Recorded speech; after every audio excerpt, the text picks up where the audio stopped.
ধন্যবাদ জানাই বাংলা ওয়ার্ল্ড ওয়াইডকে এবং প্রত্যেক সদস্য বাংলা ওয়ার্ল্ড ওয়াইডের এত সুন্দর একটি মঞ্চ আমাকে এখানে উপহার দিয়েছেন। আমি সত্যি কৃতজ্ঞ, আপ্লুত। বেশি কথা বলবো না, কারণ আমি জানি আপনারা অনেকে দুপুর থেকে এখানে আছেন। তাই আমি সুরে সুরেই আজকে বরং কথা বলি, কিন্তু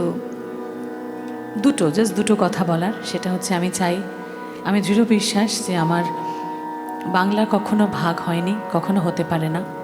এই যে বাংলা ওয়ার্ল্ড ওয়াইড, সারা পৃথিবীতে বাঙালি জুড়ে আছে, and we are so proud. এপার ওপার বলে আমি কিছু মানি না। বাঙালি হিসেবে গর্ববোধ করি। রবীন্দ্রনাথ সকলের, নজরুল সকলের, এবং এই যে রবীন্দ্রনাথের ফিলসফি, আমার জীবন দেবতা তিনি, যে সকলে এক, এবং তার সেই উদ্দেশ্য ছিল কিন্তু এরম একটি বিশ্ববিদ্যালয় করার পিছনেও, যে সকলে এক জায়গায় এসে আমরা আমাদের সংস্কৃতি, আমাদের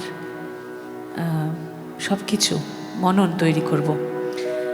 সেই ভাবনা থেকে আজকে এই অনুষ্ঠান।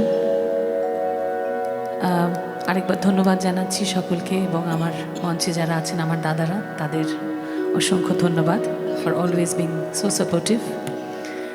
আর অনেক অনুষ্ঠান হয়েছে যেখানে আমি এবং আমার অত্যন্ত পছন্দের এবং আমার রেসপেক্টেড সঙ্গীত শিল্পী এবং মানুষ, বড় পছন্দের মানুষ, শ্রীমতী রেজওয়ানা চৌধুরী বন্যাদি, সকলের বন্যাদি, তার সঙ্গে গাওয়ার অনেক সৌভাগ্য হয়েছে, তাকে দেখার সৌভাগ্য হয়েছে। ছোটো থেকে অনেক কিছু শিখেছি তার কাছে, শুধু গান নয়, কিন্তু এই যে জীবনবোধ, তার ফিলসফি। কারণ ইনসিডেন্টলি তার গুরু আর আমার গুরুও এক, মহর্তিদা শ্রীমতী কণিকা বন্দ্যোপাধ্যায় আমার প্রথম গুরু। তো আজকে বন্যাদির সামনে বসে আমি গান করব, সেটা আমার জন্য একটা বড় পাওয়া, উপরি পাওয়া। She is such a legendary person, এবং তাকে আমরা স্বাগত জানাই আমাদের এই প্রাণের শহরে। বন্যাদি, থ্যাংক ইউ সো মাচ।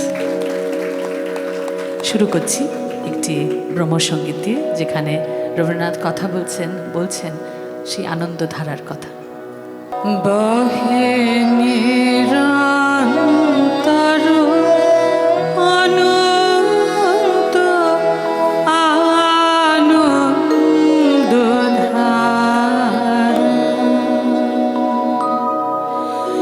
বহে নিরন্তর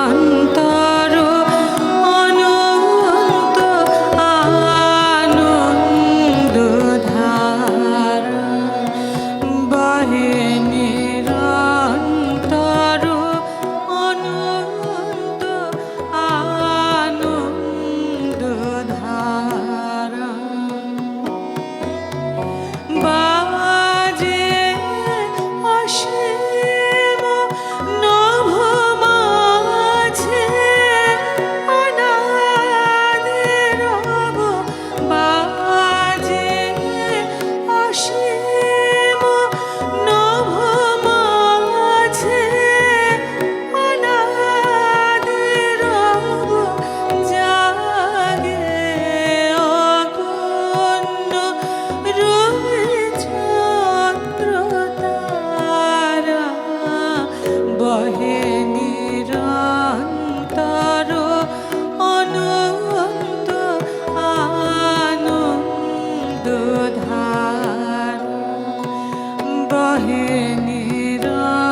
নি